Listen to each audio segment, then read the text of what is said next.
Okay, so topic, divisible by 3 and 9. So, discuss muna natin yung divisible by 3.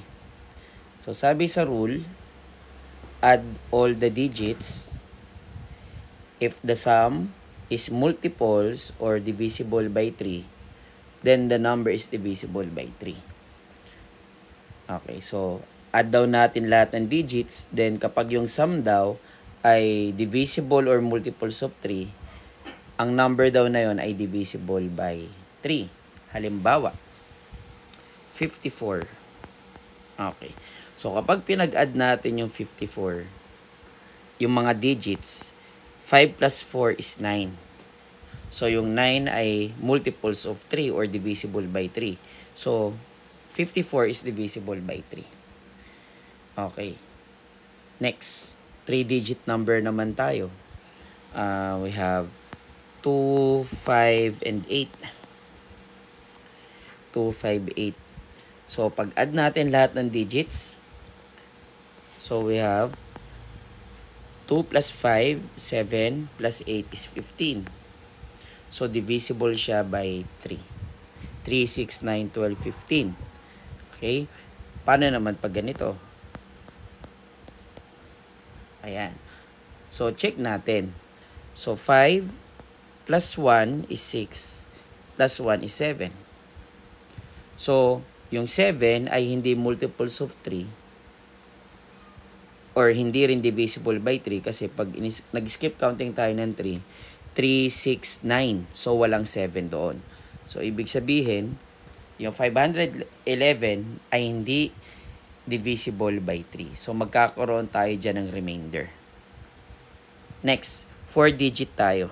1, 2, 3, 4. Okay, so gagawa ko ng sarili ko number. So, pagdating dito, magko-compose ako ng number na divisible by 3. Okay. So, yung unang tatlong number, hulaan ko lang yan. Kahit anong gusto nyo number, 491. Okay? 491. Tapos, ano yung missing number na ilalagay ko rito? Or missing digit na ilalagay ko para itong 4-digit number na to ay maging divisible by 3. So, una, pag-add natin lahat ng number. 4 plus 9 is 13. Plus 1 is 14. Diba? 1 plus 9, 10. Plus 4 is 14. So, ano yung mga pwede nating idagdag sa 14? Ano yung mga pwede natin idagdag sa 14 para maging multiples of 3?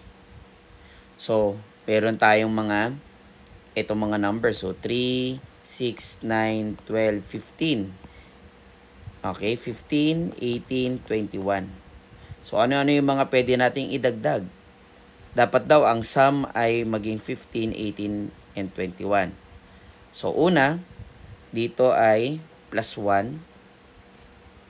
Kasi 14. Saan ba ito nakuha yung 14?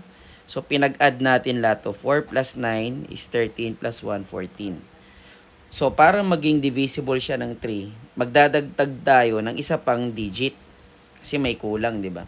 So, 14 plus 1 is 15. Pwede yung 1. Okay? 14 plus 14 plus 4. Okay? 14 plus 4 is 18. And 14 plus 7 is 21. So, marami. Pwedeng 1, pwedeng 4, and pwedeng 7 ang idugtong dito para maging divisible by 3. Isa pa. Paano naman kapag 5-digit number? 1, 2, 3, 4, 5. Ayan. So, kung mapapansin nyo kanina, dito sa unang tatlong example natin, nag-identify tayo ng number kung ito ba ay divisible by 3. Pero dito sa pang-apat, gagawa tayo mismo ng sarili nating number na divisible by 3. So, ganun ulit ang gagawin natin. Hulaan muna yung apat na number. Okay? So, halimbawa, dito naman tayo. Ayan. Tira natin tong gitna. Kahit anong number na yan. 2, 5, halimbawa 8, tapos ito 9. Okay. Ano yung missing digit? Para itong 5-digit number na to ay maging divisible by 3. Okay? Para maging divisible by 3. So, gaya ng ginawa natin kanina, ipag-add natin lahat ng mga to. So, 2 plus 5 is 7. 8 plus 9 is 17. And 7 plus 17 is 24. So, dito pa lang alam na natin na divisible by 3 na kagad siya, 24. So, ang pwede nating ilagay dyan is 0.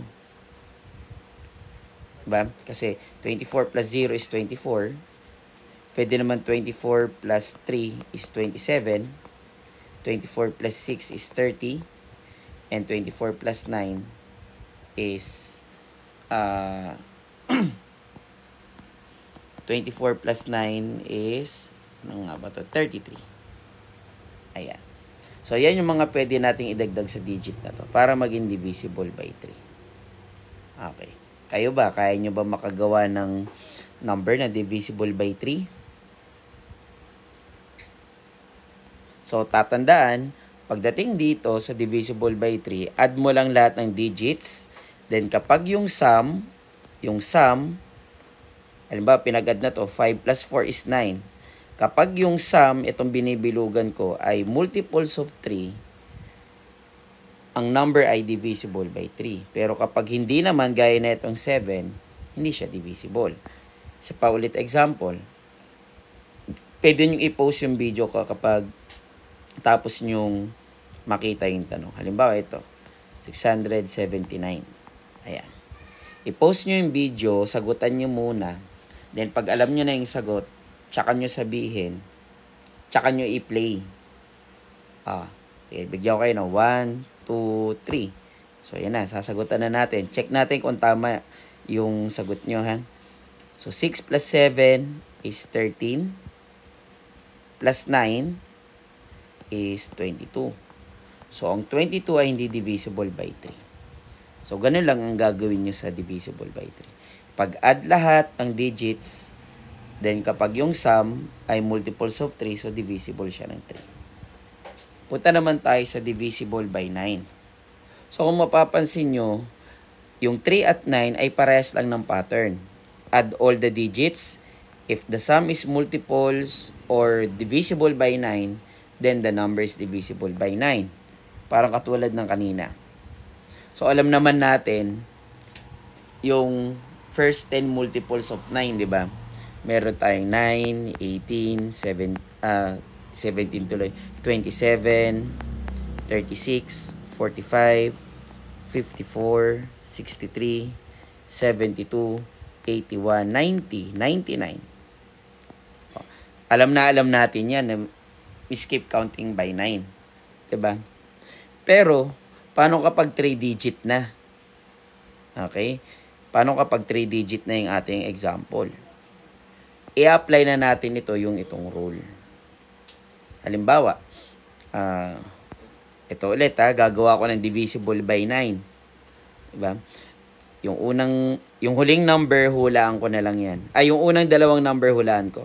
Sabihin natin ito ay 5, tapos ito naman ay 1. Okay? Pag-add natin lahat, 5 plus 1, diba? 5 plus 1 is 6. So, ano yung idadagdag ko sa 6 para maging multiples ng 9? Okay, post nyo yung video para masagutan nyo. Diba, pwedeng 3? Kasi 6 plus 3 is 9. Diba? So, ilalagay natin 3. Ano pa? Meron pa ba? Wala na. Okay, wala na. So, 513 lang. Isa pa, na divisible by 9. Again, kung nalilito kayo, stop, tapos replay nyo lang. Paulit-ulit lang. Okay, example pa. Try natin kung itong ibibigay kong number ay divisible by 9. Okay? So, 2, 5, 2. Ulitin natin to. 5 plus 1 is 6. 6 plus 3 is 9. Ayan. So, divisible siya. Paano naman itong example na to?